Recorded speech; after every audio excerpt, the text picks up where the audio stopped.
बताना चाहता हूं क्योंकि कहते हैं कि एवरी स्टोरी बिहाइंड स्टोरी, हर स्टोरी के पीछे कोई स्टोरी होता है और उस स्टोरी के माध्यम से आज का हम सारी चीजें हम आपको बताना चाहते हैं कि कैसे आप आगे कर सकते हैं आप। तो सबसे पहले इस पिक्चर को देखिए गौर से।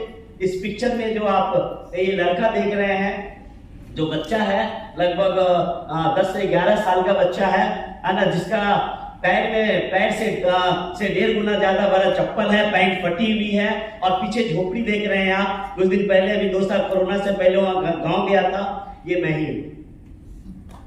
हेलो, और यानी कि मेरा जन्म दोस्तों एक बहुत ही गरीब परिवार में हुआ और एक ऐसे गांव में मेरा जन्म हुआ जहां पे बिजली नहीं थी, सड़कें नहीं थी और हमारे घर में एक भी चापाकल नहीं था पानी पीने के लिए। कुएं का पानी पिया जाता था। गांव के सारे लोग उसी कुएं के पानी पीना, उसी पे नहाना, यानी कि पानी का काम एक गांव के अंदर में एक कुआं होता था। इतना यानी कि इतने ज्यादा इंटीरियर जगह से मैं बिलोंग करता हूं और मेरे फादर बहुत ही अमीर व्यक्ति हुआ करते थे उस गांव के।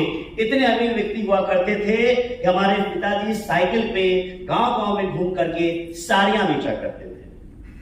2-3 हजार रुपए की पूंजी थी, एक साइकिल था उनके पास में और गांव में घूम करके साड़ियां बेचा करते थे, है ना। और इस तरीके से जीविकोपार्जन चलता था। उसके बाद क्या हुआ कि कुछ दिनों के बाद में, ये बात कर रहा हूं मैं, बिहार के समस्तीपुर डिस्ट्रिक्ट में मेरा जन्म हुआ था और वहां से हमारे फादर लगभग 400 किलोमीटर दूर, यहाँ से बगल में पूर्णिया के पास अररिया, और यहाँ पे चले आए अपने जीविकोपार्जन करने के लिए।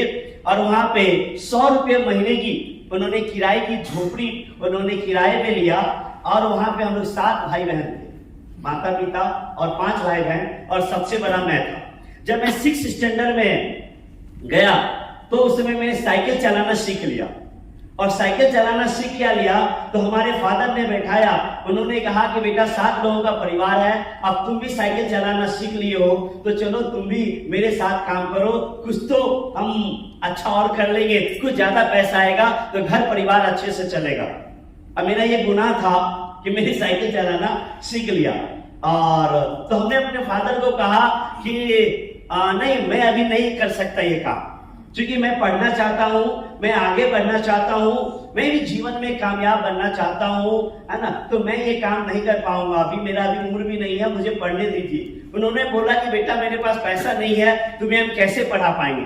हमने बोला कोई बात नहीं है ना, दुनिया में बहुत सारे ऐसे लोग हैं जो गरीब घर में पैदा लिए, क्या फर्क पड़ता है। आपने वो बिल गेट्स का स्टेटमेंट देखा होगा कई बार कि कहते हैं कि गरीब घर में पैदा लेना अपराध नहीं है, गरीब होके मर जाना सबसे बड़ा अपराध है, राइट। और दूसरी चीज वो कहते हैं कि 18 वर्ष की उम्र तक में यदि आप अमीर नहीं बने हैं, इसमें आपकी कोई गलती नहीं है, लेकिन एज ऑफ 40 यदि आप अमीर नहीं बने हैं, इसके जिम्मेदार आप खुद हैं, राइट।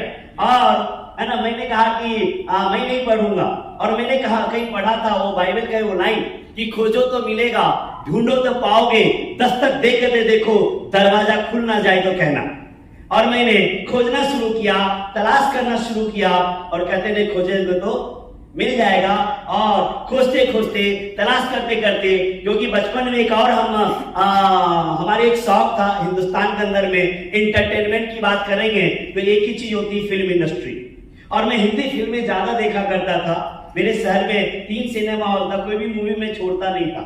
और उस मूवी के अंदर में जो चीजों, हिंदी फिल्मों में क्या होता, अच्छे सीन सिनेरियो होते, बड़ी बड़ी गाड़ी, बड़ा बड़ा घर, है ना, बड़ा बड़ा सीन सिनेरियो होता है। अच्छा, अब आपका एटीट्यूड क्या होता है, क्या चीज देखते हैं, आपके ऊपर डिपेंड करता है। जब मैं हिंदी फिल्में देखा करता था तो मैं सोचता था काश क्या लाइफ है, काश ऐसी हमारे पास भी कार होता, BMW जैसी कार होता, काश हमारे पास भी अच्छा घर होता, हमारे पास हमारी जिंदगी भी अच्छी होती। उस समय मुझे नहीं पता था कि पावर ऑफ विजुअलाइजेशन क्या होती है। उस समय मुझे नहीं पता था, है ना, कि ये जो हम काश कर रहे हैं वो हर काश एक दिन होगा जो हम खास बन जाएंगे और हर काश आस में बदल जाएगी, ये मुझे नहीं पता था उस वक्त। लेकिन इतना था कि हम सपनों में खोया रहते थे जरूर। हमारा घर दोस्तों झोपड़ी का हुआ करता था, तो झोपड़ी को डेकोरेट करने के लिए हम क्या करते थे, 2, 4, 5 रुपए का पोस्टर बाजार से लाते थे और वहां पे हम चिपकाते थे लंदन का फोटो, लंदन पेरिस, है ना, आईपॉल, ये सब, यानी कि स्विट्जरलैंड, ये सारे चीज। लेकिन हमें क्या पता था कि जिस घर में हम उस 2, 4 और 5 रुपए की पोस्टर को लगा रहे हैं, ये तो मुझे डायरेक्ट सेलिंग में आने के बाद पता चला कि पोस्टर लगाना, अपने सपनों की पोस्टर लगाना चाहिए। और जिन चीजों को बार बार लगातार देखेंगे आप, सोचेंगे आप, बोलेंगे आप, एक दिन वो आपके सबकॉन्शियस माइंड में आ जाएगा और वो चीजें सच में वो घटना बन जाएगा, वो सच में आपकी जिंदगी में घटित होने लगेगा। ये सब मुझे ज्ञान नहीं था उस वक्त। कैसे ज्ञान होता?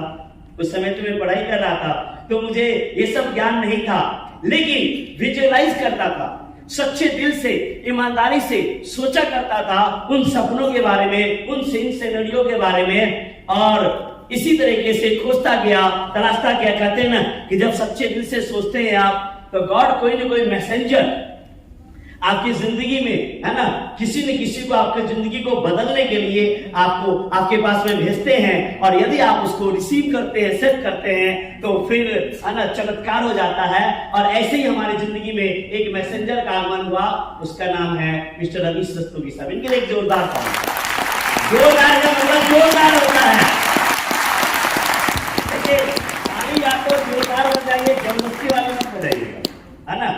तो ये शख्स, चूंकि इन्होंने मेरी जिंदगी को दोस्तों बदल दिया, आप सबके जिंदगी में भी कोई ना कोई अपलाइन होंगे जिन्होंने आपको इंट्रोड्यूस किया होगा, है ना, आपको बताया होगा, उनका जरूर शुक्रिया अदा कीजिएगा।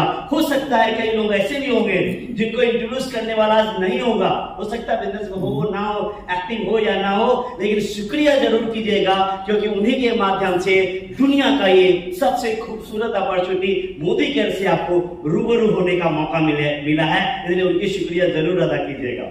और ये शख्स हमारी जिंदगी में आए और इन्होंने मुझे बताया, इन्होंने मुझे फर्स्ट टाइम मुझे 21 नवंबर 2013